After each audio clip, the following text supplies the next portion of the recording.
My name is Payden. I'm an alcoholic and probably a cocaine addict. It's by the grace of God and the 12 steps that I took my last drink and my last cocaine on November 14th, 2016.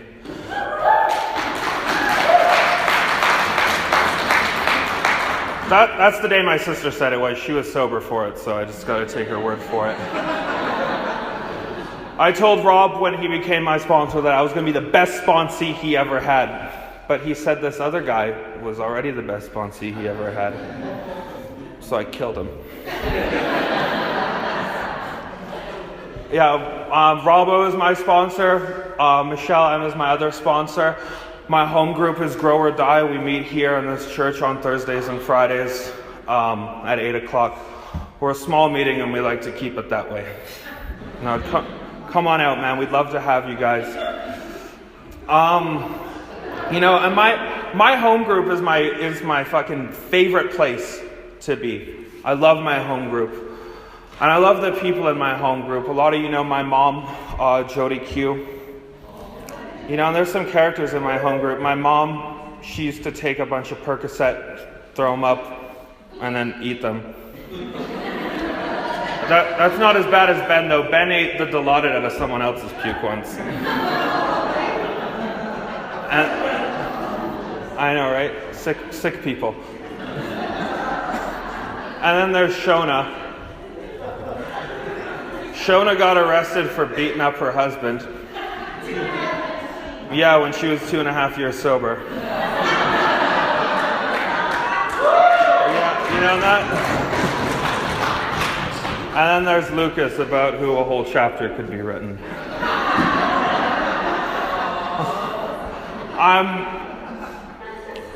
So I'm just going to tell, yeah, maybe. So I'm going to tell a few stories and then I'll be sober hopefully in about 20 minutes. And I'm not going to stay too long on what it was like or the drug-a-logs. And don't get me wrong, I love drug-a-logs. I love hearing them. I love telling them, right? If anyone wants to get together one day and we can exchange drug-a-logs, we can drive around and smoke cigarettes. It sounds like a good day to me. So this first story came at the request of my mother. So this is the first time I got drunk. Now, I had been using drugs before this. I had been smoking that non-habit-forming marijuana that I was addicted to. And I had been crushing up my Ritalin and snorting them in the school bathroom. But the first time I got drunk, I was 14 years old. And this is where the alcohol and the alcoholism met for the first time. Now, I had drank before this. And I did what I'm sure you guys might have done. And I would drink a beer or like a sip of a beer and then I'd pretend to be drunk. And it's funny how that goes the other way once you grow up, because it's like you're all fucked up and you got to pretend that you're sober. I got caught nodding off in front of the McDonald's by the RCMP, and I was just like, no man, I'm just really tired. I just came here for breakfast. And he escorted me home. Yeah. So I'm 14 years old. We're at Chelsea's house. It's for grade 8 grad. And me and my best buddy, we each got a 40 of Big Bear and a 40 of Vex. And I love the Big Bear, the malt liquor. My first drunk was on that, and my last drunk was on a 40 of some kind of malt liquor, right? So, I'm drinking this 40 of Big Bear, and like I'm feeling nice. And about halfway through this, I was outside smoking cigarettes with Chelsea's parents, and I was singing songs, and I could tell they were very uncomfortable, but I didn't care. And I finished that Big Bear and I was just feeling so good, and then I cracked that Vex open, and Vex is like a wine cooler. If anyone's on their way out, I recommend Vex. So it's very tasty. So,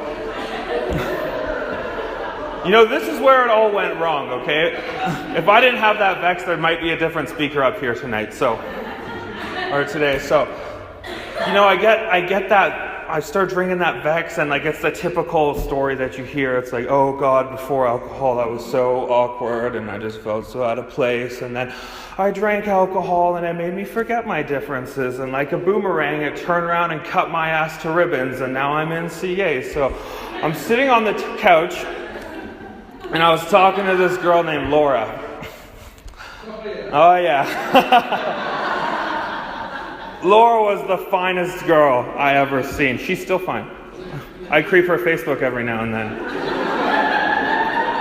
and think about what might have been.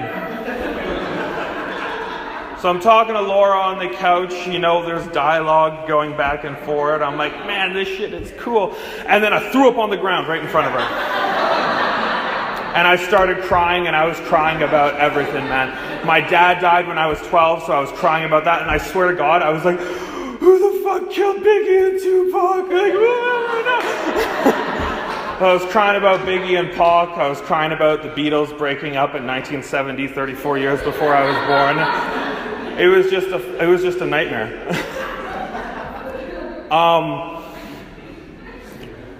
So moving along.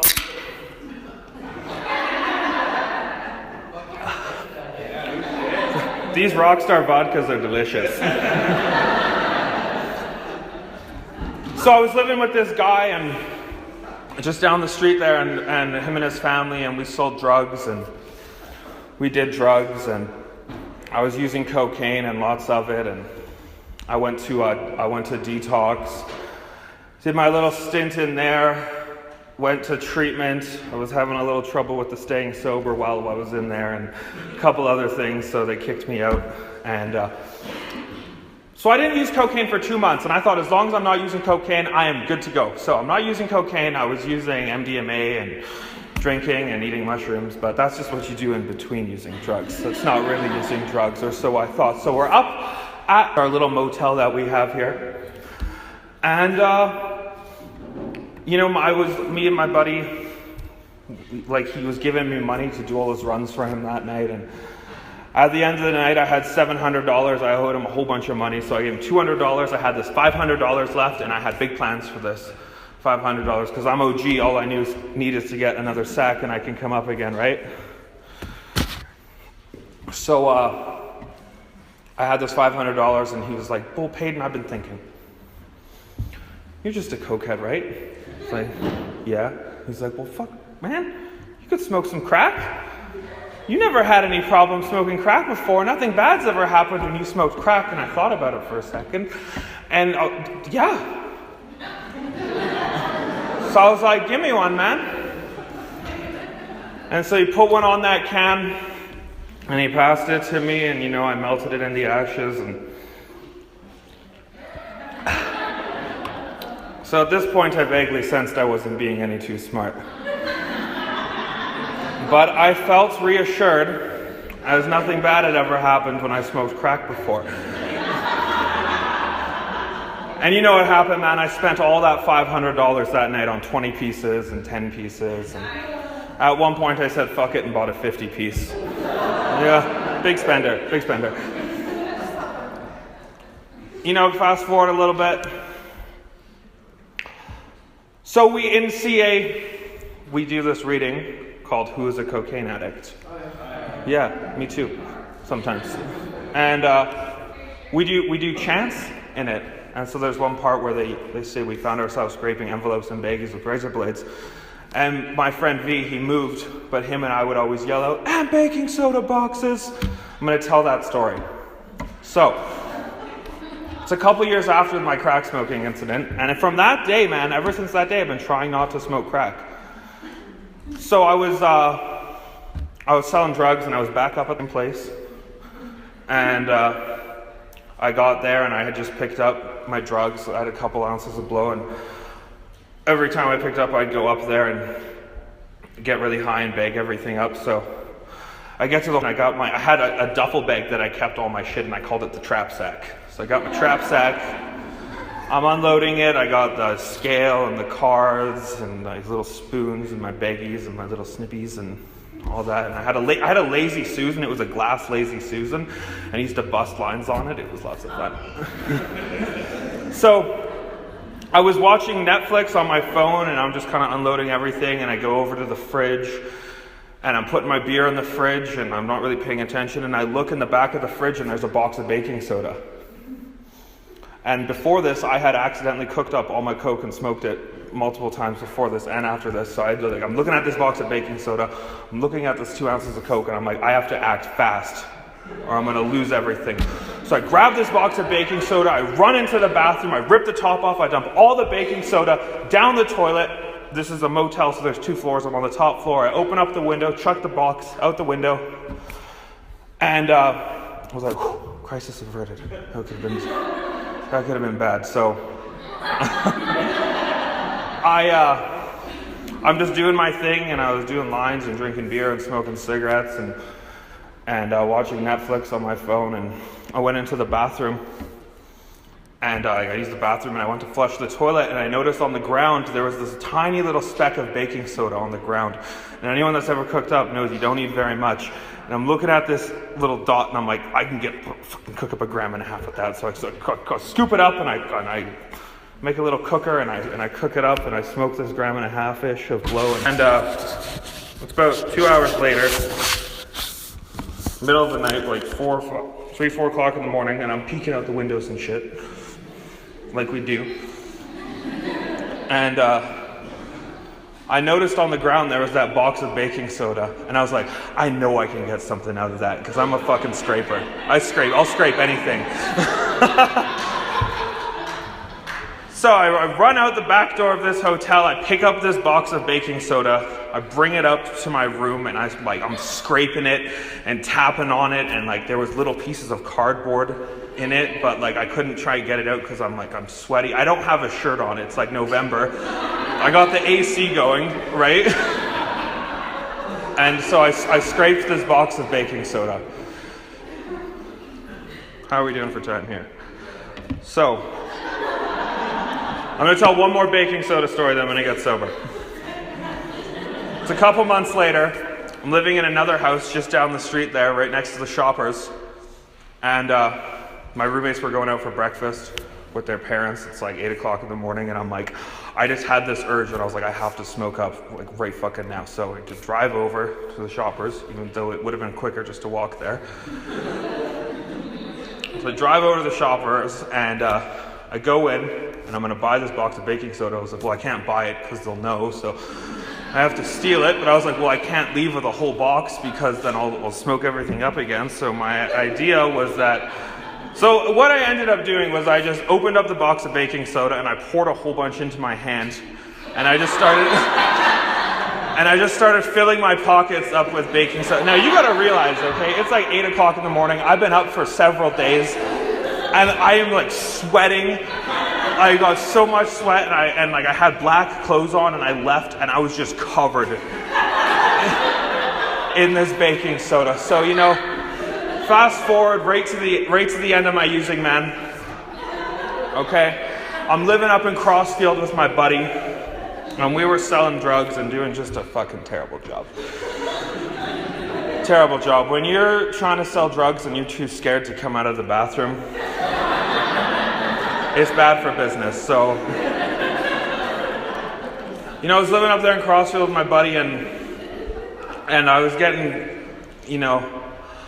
I was getting all crazy, and I started just cutting up my arms and my legs, and they told me, like, bro, if you don't stop that, you can't live here anymore. And I knew it was just a matter of time before they kicked me out, because I've tried to be sober, right? Lots of times, and I just can't do it. I'd go to my mom's house every Tuesday to go visit her and my sister, and they would beg and plead with me and say, Payden, you can't do this. Like, look what you're doing to us. You're killing us. And you have to stop. And I'd say, no, I can't. I can't do it. It's too hard. I couldn't stand feeling sober. And they would cry, and I'd have to go into the bathroom and do what we do. And I would do that dope even though I didn't even want to do it anymore, right? So, and before 2 weeks before I sobered up, my mom, she's been in here for 13 years, right? She was taking a chip for 11 years at another fellowship. She asked me to come with her and take her chip. It was 2 weeks before I sobered up, and I went there. And they were talking about one day at a time and just for today, and I felt out of place because I was thinking, well, I can't make it a whole day without something. And they asked me to share, and when I shared, I told them the truth, just kind of where I was at, and I said, I can't even make it home from the liquor store without getting drunk. I lived across the street, and I'd get that bottle in the morning, and it was just that obsession was so bad, I just had to drink it in front of the liquor store. And and then I'd walk home and I'd throw that empty bottle in the dumpster outside my apartment. And I could feel a little bit of relief at about 10:30 in the morning, a couple times a week when I'd get that bottle, right, of wine. And by the time I got upstairs, that insanity would start again, and I'd have to do it all over. So these people I was living with said, we were up for a few days, a bunch of drugs. I don't really have a drug of choice. I'm just kind of like, whatever, Cocaine, please. Meth, whatever. And they said, I cut my leg open, and they said, bro, you can't live here anymore. You got to go. And thank God I was fucked up, because I thought they meant I had to leave, like, right now. So I put my pants on and my coat, and I left. And I called my two friends, and my buddy, Spenny, he's still out there, man. He called my mom. And he's like, Payden's all fucked up, and he comes out and he left. So I'm chilling at this park in Crossfield, and my two friends showed up, and my mom and my sister showed up at the exact same time, right? And this is a fucking nightmare for me, because I'm on psychedelic drugs. This is the last thing I ever want to do is see my mom. I've been up for a few days. And they're trying to get me to, my mom and my sister are trying to get me to go with them. I'm trying to go with my friends. And then so I ended up going with my friends. And I had a resentment at my sister, because she told them that if they gave me any drugs, I would die. So they were meth heads. So they didn't give me any drugs. Yeah, I swear to God, I was mad for months after. And so I go with my friends, and the next morning my sister comes and picks me up, takes me to the urgent care just over here, so I can get stitches. And I wasn't planning on getting sober on this day. I didn't think it wasn't in my calendar. I was going to go out on another run. They were stitching me up, and I was putting this deal together on my phone. My buddy was going to come pick me up at urgent care. He was going to take me to do this deal. I was going to fuck everybody over and go get like a half ounce of blow and go smoke it up. That was my plan. And so they're stitching me up. They got the mental health lady talking to me. And I'm still a little bit messed up at this point, right? And I want to go out on this run. And she's asking me questions, and they finish stitching me up, and I'm like, oh, thank you very much. I have to go now. I'm very busy. I got to go do this thing. And they're like, no, we would just kind of like for you to just kind of hang back a little bit. We just kind of want to keep an eye on you. And I was like, no, thank you so much. But I really got to get going. They're like, sir, we need you to stay here. And I was like, I'm leaving. And they're like, sir, you cannot leave. You stay in here. And I started to get mad, because this thing I'm trying to put together is about to fall through. I'm getting mad. I hear the doctor say to the nurse, if he doesn't calm down, we're going to have to give him something. And I was like, oh.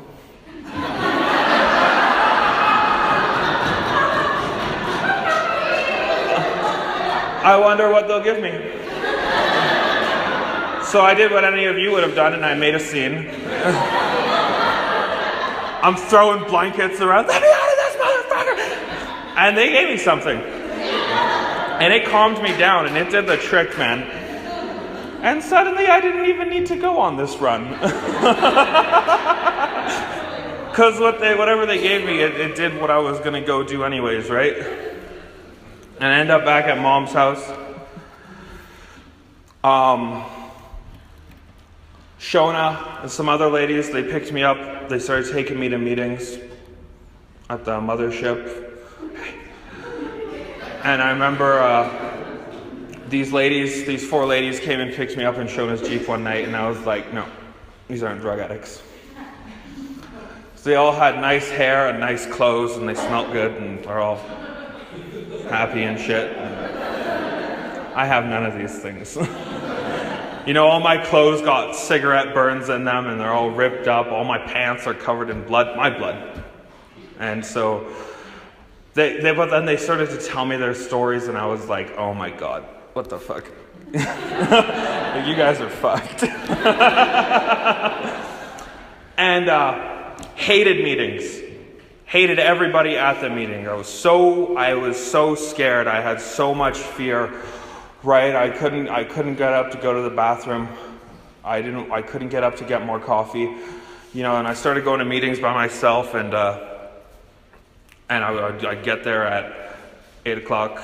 I'd leave during the Serenity Prayer. I'd be hanging out with my friends who came and picked me up, and we'd hang out and play video games, and they would smoke a bunch of meth, and at 7:45, I'd be like, you guys got to take me to my meeting. They'd take me to my meeting. They'd come back at 9 o'clock and pick me up, and we'd keep hanging out, and I managed to stay clean somehow. So, I didn't like the whole God thing. Everyone's talking about God, and it made me mad, and now it's me talking about God. It's funny how that works out. And because they would say, you have to believe in God, and other people would say, well, you can just use the group as your higher power. And people would say, no, can't, nope, has to be some kind of God. And that shit used to fucking kill me, man. And it still does. Because I did use the group for a long time, and I'm still here. And they were telling me I need a sponsor, and I was too scared to ask anyone, because if I asked and they said no, I'd have to kill myself, because I'm just very sensitive. I get hurt very easily. I do not suffer well at all. So it was this time 2 years ago, we were celebrating Shona's sobriety birthday at a bar, for whatever reason. You sicko. So, and then Michelle, my sponsor Michelle, was there, and she just told me she was going to be my sponsor. And I was like, okay, thank you so much. And we started to do these steps. Still don't want to hear anything about God, right? Hate that. People would say, I don't know, man, it just used to make me mad. It made me feel like people thought I was stupid or something. I don't know why. Just newcomers, we're dramatic. And I had all these, and this is how I came to believe in God. So, we're going through these steps, and I'm angry all the time. I have these resentments that are just fucking killing me, right? And I heard people say, well, you have to pray for these people. And I was like, I don't pray. I don't do God, right? And, but I figured, well, there's probably some kind of therapeutic value to praying. So I made up my own resentment prayer. I didn't know there was one in the book. I hadn't cracked that bad boy open yet. So, well, I read the preface in one of the fours, and I was like, this is dumb. I'm never reading this again. I was at Michelle's house, and I was like, I hate this book. It's stupid. It's badly written. 4 months before this, I was picking flies out of my beard, and I come into the ANA, and all of a sudden, I'm an intellectual. So I made up my own resentment prayer, and it was, somebody help this sick motherfucker. I don't want to be mad anymore. And that was my resentment prayer. And I would do that over and over again, and I would feel better. I was like, oh, this is interesting. And, this whole time I'm using the group as my higher power. And I was mad one day again at work because of the whole God thing. I was listening to a speaker, and he was saying something about God, and it pissed me off. And then the thought came, and I don't know if I had read this in the book and forgot about it, or somebody said it at a meeting or what, but this thought was like, well, who are you to say there's no God? And that kind of opened the door for me. So Michelle and I, we were meeting up, and we're doing these steps, and I'm feeling better. Everything is going good. And, this whole time, I'm not even in CA yet. I'm over there. My sister was working at a treatment center. She said, she took the clients to the meetings, and she's like, I take them to the CA meeting at Scarborough. Do you guys want to come? Me and Lucas were like, yeah, well, we're cokeheads. We should probably check this out. So we go to this CA meeting, and the dude starts talking about how he would smoke toenails off the ground. And I knew I was home. I wasn't that bad. I didn't smoke toenails. You know when it's toenails because they're bendy. It's a little trick I picked up along the way. But I smoked and sniffed and ate anything white on the ground. So, other than toenails. And the next lady that started talking, she was saying that that morning she had put on clean clothes and underwear and brushed her teeth and showered. And I just felt connected to this lady because, personal hygiene, not at the top of my priority list, way at the bottom. Even after I got sober, my mom and my sister would be like, Payden, you need to shower and change your clothes. I was like, I showered last week. Showering and changing clothes when I used was like a once or twice a month kind of thing. I was too, they used to call me Paranoid Payden. I was too scared to do my laundry. I thought I was going to burn the apartment down.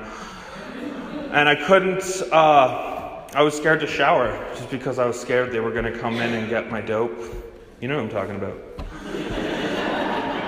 And, so I identified with this lady, and the next night, on a Tuesday, me and Lucas were in a meeting, and he's looking at meeting lists for CA, and he's like, bro, there's this meeting called Dark Side of the Spoon, and I was like, we're going.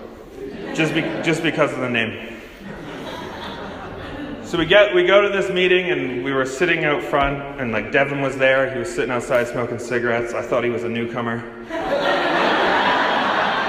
He's cleaned up a bit now, you should have seen him a couple of years ago. So, we're sitting there judging him in my car, smoking cigarettes, and I'm like, this guy needs fucking help. I was going to call an ambulance. And we were like, oh, this guy looks like such a crackhead, and we walked up to the church, and I was kind of nervous because I'm a little boy from East Side Airdrie, and we're in the big city, and there's this fucking homeless guy sitting in front of the meeting.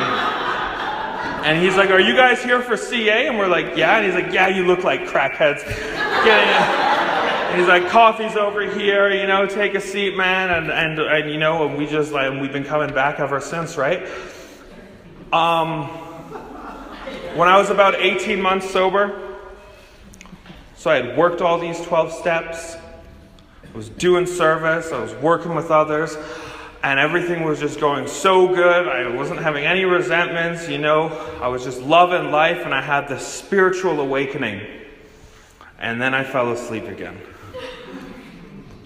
And I started judging people, right? And if I'm judging people, these are the reasons why I judge people. Either it's my ego, or you're not doing what I think you should be doing, and now I fucking hate you. Right? I was all hung up on the words in the book and stuff like that, right? Don't do that, man. See beyond the words, right? Worship the power, not the book. Worship the power that the book brings you to. So I'm hung up on the big book. I'm resentful of the two other fellowships because they're not doing it right. And, it wasn't funny when it was happening because I couldn't even drive past the clubhouse without getting a huge resentment and it ruining my fucking day. And I didn't go back there for months because they weren't doing it right. And Rob became my sponsor, and we started looking at, we started doing the steps over, and we got to step 3, and he said that we're selfish and self-centered, and I didn't like that because I ask you for help and you start fucking calling me names, and that's not very spiritual. I know. So I didn't think I was selfish or self-centered until my grandma died. My grandma Pearl, my great-grandma. And we were in this church here. I was sitting right over here. There was 150 people in here. It was packed. And my uncle's up here, and he's reading my grandma's eulogy. He's standing where I'm standing right now. And I'm looking around, and everyone's crying. It's very emotional, and I'm like, oh my fucking God. Oh, it's so hot in here, and like, this is so boring. And then And then I started looking around at all these people, and I was like, this place is not going to be big enough for my funeral.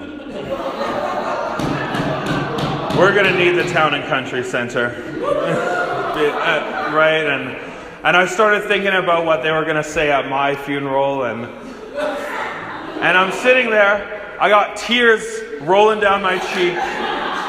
I'm so emotional because I'm thinking about myself and my funeral, but I'm not totally selfish because I started thinking about Lucas, and I was like, oh man, what's Lucas going to do without me? Because everyone knows Lucas's recovery depends on me.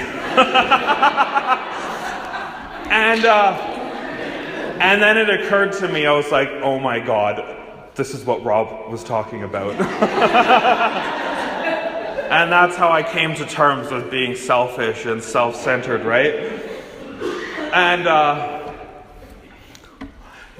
we did the rest of the steps, and we did my step 5 over at Nose Creek Park over there. And what I love about that is because I've done step work there at that park, and I've done step 5s with one of my sponsees there, and I did my step 5 with my sponsor there, and I used to fucking smoke crack in that park, right? Used to get so fucked up in there, and now I'm in there, doing CA stuff. And so in my first step 4, this story's all over the place, just so you know. This isn't very organized. So what I learned in my first step 4 that I did was I suffer from something called imaginary gangster syndrome. I thought I was hard and stuff like that. We were talking about this at the meeting last night. And I hurt this dude when I was using, and I thought I was like a badass because I did it. But when I did inventory on it, the reason I hurt this guy is because I was so scared, right? I was so scared that someone was going to hurt me that I felt the only way I was going to ever be able to avoid this was if I attacked this guy, right? And then people will just leave me alone. And that was one of the masks that I had out there, right? And that was my stage character out there. And it's funny because I thought we only had stage characters when we're out there using, but then I had another stage character after I'd been sober for a while where I was Mr. Spirituality, but inside I was judging, and I was super mad at everybody, right? And I just want to say this story. This is how I know when God really had my back. And this is going to sound really fucked up, possibly, to some of you. But it's okay, you can put it on your inventory. I sold drugs until I was 11 and a half months sober. I felt like that was part of my identity, and up until I stopped doing that, I didn't think I was going to be able to stay sober, right? Just because I was convinced that this life that I was living before I got here was the only life I was ever going to be able to live. And so, and it really started fucking with my spirituality. Because, I don't know, man. I'd go to do a deal with somebody, and I'd be waiting for this guy to come buy this off me, and he'd be walking up to the car, and someone from AA would pull up to me, and they'd start talking to me, and I'd be like, yeah, go, I'll see you at the meeting, I'm on my way there right now. And, but I figured, my family wanted me to stop doing it, and I wouldn't stop for them, I wasn't going to stop for anybody until I met this newcomer. And I felt like I wanted to help this kid in any way that I could, and I thought maybe if I stop selling drugs, somehow it could help this guy, right? And it didn't, because he went back out, but I was able to stay sober. And so, I had worked lots of jobs and stuff like that, and even after I got sober, when I quit my job, just didn't show up anymore. I was just like, peace out. First time I ever gave 2 weeks notice in my entire life was to this drug dealer. And that's when I knew that the program had taken effect. And I gave that up. And it was hard, man. It was hard. Because like I said, that was part of my identity, doing that shit, right? And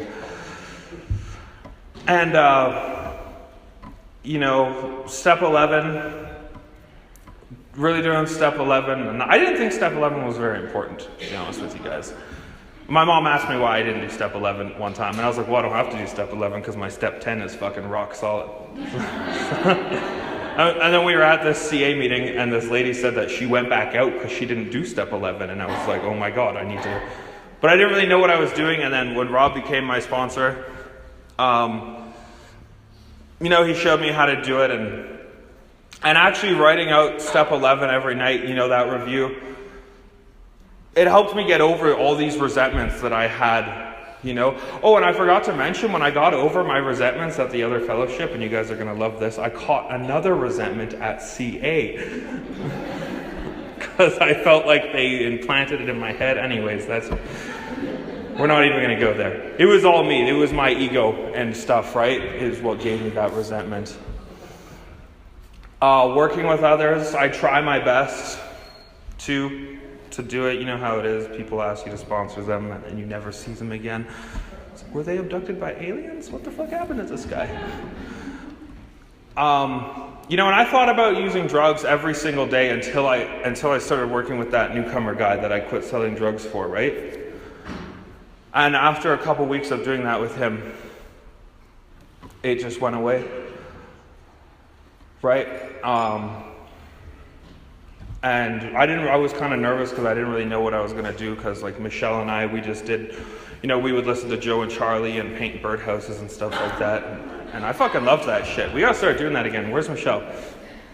Oh, okay. Anyways, maybe we'll start doing that again. I go to my sponsor Michelle's house every Sunday almost for dinner. I'm fucking tight with my sponsor Michelle. And I don't think I would have been able to be sober if it wasn't for her, right? They talk about miracles all the time in here, right? But the miracle is when one heart touches another one. And that's what happened with me and my sponsor, Michelle, right? So, I just try my best to work with others. And I hadn't really read my big book much also when I started working with others. I would listen to big book studies at work on my headphones, and I had my little big book, and they would say, turn to page 53, and I would stop what I was doing, and I would turn to page 53. I actually almost got fired because I wasn't doing anything at work. And this might actually be why, is because I was focused on my big book studies. My boss called me into his office. I'm going like way off track here. My boss calls me into his office. I think I'm getting a raise. And he's like, Payden, you are doing a terrible job here. He's like, and I have no idea why I haven't fired you yet. But you know what? If I was still using or whatever, or if I was with untreated alcoholism, I just would have said, fuck this job and left. And we had that conversation 2 more times. And every time we had that, I left his office going, oh my God, like I need to get it together, and I'm so grateful I have this boss that's actually like understanding, right? And that's like intuitively knowing how to handle situations that would have baffled me before. What am I doing for time here? Oh, I got lots of time. Yeah, man, I love CA. CA is, this is my home. This is where I live, right? And I want to be with you guys, and I want to be involved. So like we get into service, and I didn't actually learn how important service was until I started going to the Dark Side of the Spoon meeting.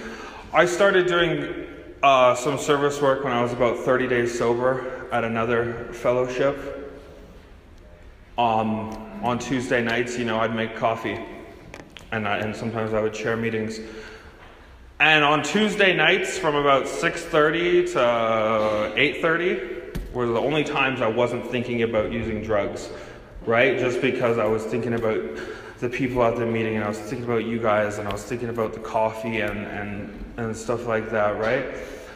And so I just kind of knew that it just kind of felt like the right thing to do. And then Devin like explained to us like how important service is. And then Lucas one night he was like, bro, we got to start a meeting in Airdrie. And I was like, okay, let's do it. But like I wasn't really taking it seriously because we were still kind of newcomers, and you know how it is. You just talk about things that you'll never do. I was like, okay, buddy. But he kept saying, we got to start this meeting. And then Anne-Marie directed us to a pamphlet called Yes, You Can Start a Meeting. And we started up this meeting, and I became the GSR. And I remember the first district meeting I went to, I was so fucking scared because I didn't know what to do. And I probably about a year sober at this point. And I remember I walked into this district meeting and I didn't know what to expect, and I was going to go sit in the back, and Devin was pointing at the seat next to him, and he's like, okay, here's what's going to happen. And he was explaining stuff to me, and then he's like, and then you're going to raise your hand and you're going to say, I want to make a motion out of order, and then you're going to say this, and then I'll second it. And then I was like, what the fuck is going on? And then it came to the part, and I remember he was like, do it now. And I was like, I put my hand up, and they're like, yeah. I was like, what am I supposed to say? But he walked me through that. And God works through people, even you, Devin.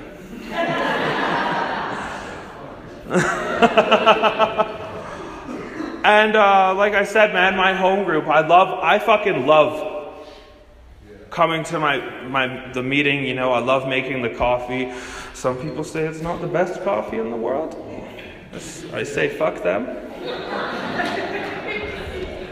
This newcomer hurt my feelings one time. It's some of the Calgary people came and I was like, yo, try the coffee, man. This is the best coffee in the fellowship. And she looked at me and she's like, this coffee tastes like mud. This coffee is not good. And she was on my step 11 for a month. Yeah, man, I love everything that we do here, right? I've never felt more just connected to people, right? And as a result of doing service work, I'm able to meet lots of people, right? I know a lot of you guys, and I hope I meet the rest of you guys. And it's a good life now, right? And I never thought it was going to be like this, man. I never thought I would be able to be this happy without using drugs and alcohol. And, I work at the car wash, and we do other things there, but, and I get minimum wage there. And, my car is kind of old. It's got a lot of dents and cigarette burns everywhere, a lot of kilometers on it. But I have such this life that you guys gave me, right? I'll wrap it up in a minute here, but I just want to tell this story. So I made my amends to my family. A few months later, my sister calls me up. She's like, I want you to make another amends. And I was like, no, fuck you. I was like, you got your amends. I'm not doing. And I was pissed. So I told Rob, and then I got in trouble. And he's like, no, you're going to redo these amends to your mother and your sister, and I sat down, and also, I had a lot of guilt about what happened with my mother and my sister, right? And I never stole from them or anything like that. It was just, what I stole from them was emotional security, because they didn't know where I was a lot of the time, or if I was dead or alive, right? And it wasn't until I did these amends that I realized just how bad I affected them, and I say this a lot, but people say that we paid, hey, you paid for your seat here. But I think it's our families that paid for our seats here, right? You can ask my mother and my sister how much they paid, man, and they paid dearly for me to be here. So I made this amends with my sister, and my sponsor told me to write them out. And I didn't know what to I was like, I needed help. He came out here, and in the parking lot out there, we wrote out these amends. And me and my sister were in my car, and I'm like, yeah, I did this, that. I had my list of stuff that I did and all that. And then I asked if there's anything else I did that I didn't know about. And she fucking had her own list. Yeah. And, but as a result of doing that, our relationship got to change. And I have this with my mother and my sister, and you guys gave that to me. because I threw it all away. I threw everything away just for another hit of dope, right? Or just for another drink. And, you know, sponsorship was like my relationship I was talking about was Michelle. Fucking love you, Michelle. I love you. Thank you for being here. And you too, Rob, you're okay. You know, I don't think that we just you get to step 12 and then you just don't talk to your sponsor anymore, right? I'm not very smart. I don't know what I'm supposed to be doing a lot of the time, and I kind of need just like a kick in the ass in some direction. When Rob showed me how to do step 11, I was pretty sure that it was going to be the best step 11 he had ever seen in his entire life. Right? So I brought him my notebook after a week, and he's like reading through it, and I'm waiting for him to give me a pat on the back. And he's like, "This is fucking bullshit.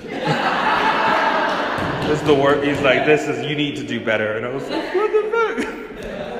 And, but that's the kind of shit I need, right? Because I think I am the shit. You hear a lot of people come in here and they think very low of themselves. For me, it's the exact opposite. And I need people to tell me like, no, Payden, this is fucking 100% ego. You are not doing good right now, right? Like, this is not okay. And, they, you know, in the book it says that fear is this corroding thread, right? I think it's resentment also. And so the way I think of it is, what the fuck was that? I have this sweater, okay? This is a metaphor for my recovery. And if fear creeps in, or resentment, the threads on my sweater, you know, they start to deteriorate. And if I don't snip it off quickly enough, I'm going to lose my fucking sweater. And I like this sweater. Lucas brought me this sweater back from LA. Right? It's my favorite sweater. But sometimes these corroding threads are on my back and I can't even see them. I don't even notice they're there sometimes, right? And so that's why I need my sponsor. I need Shona. I need my mom. I need Lucas and Ben and these people in my home group, right? To help me snip these fucking threads off before I lose everything.